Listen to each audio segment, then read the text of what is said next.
We are here to talk about the controversial topic that has been on the mind of many college athletes. That is, whether college athletes should be paid. There has been many against and for this. So we asked a number of individuals their opinions. Now somebody passes away and you have to go home for the funeral, money for that. So those kinds of things should be given to the college athletes. So I think maybe you put it on a scale. Maybe you look at letting the 5 big conferences a stipend, and the others could, that option is there. It doesn't have to be a mandated thing, but the option is there. But I certainly think a 4-year scholarship for any kid is something that should be done. And maybe the incentive becomes to a coach, if your kids don't graduate, you lose a scholarship for every kid that doesn't graduate.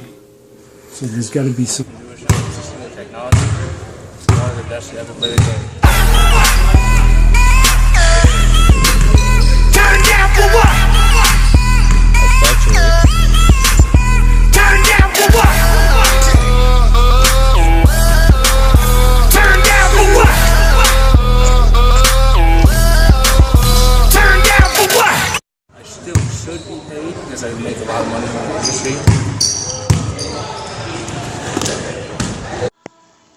The NCAA basketball tournament, or March Madness, has become a huge business as Forbes, Chris Smith wrote, CBS and Turner Broadcasting make more than $1 billion off the games, thanks in part to a $700,000 ad rate for a 30-second spot during the Final Four.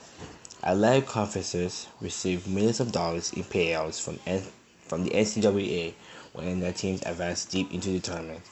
Therefore, for the coaches of the final sport standing, the NCAA as a whole makes $6 billion annually. But the players themselves don't see any of that money, even as they risk career-ending injuries every time they step onto the court, field, or rink. Just last week, Louisville Kevin Warner suffered a gruesome broken leg, but successfully had surgery that will enable him to return to playing eventually. The huge amount of money being made off college sports has led some to question whether student athletes can be considered amateurs any longer, and whether they should instead be paid for their efforts. The New York Times' Joe Nassara has been beating the drum to reform the NCAA, and he's certainly not alone. A group of former players has filed an antitrust lawsuit alleging that student athletes are entitled to some of the money that the NCAA makes off of using their names and likeness in merchandise such as jerseys and video games. The problem is that majority of 85% of basketball players or NCAA athletes are living below the poverty line.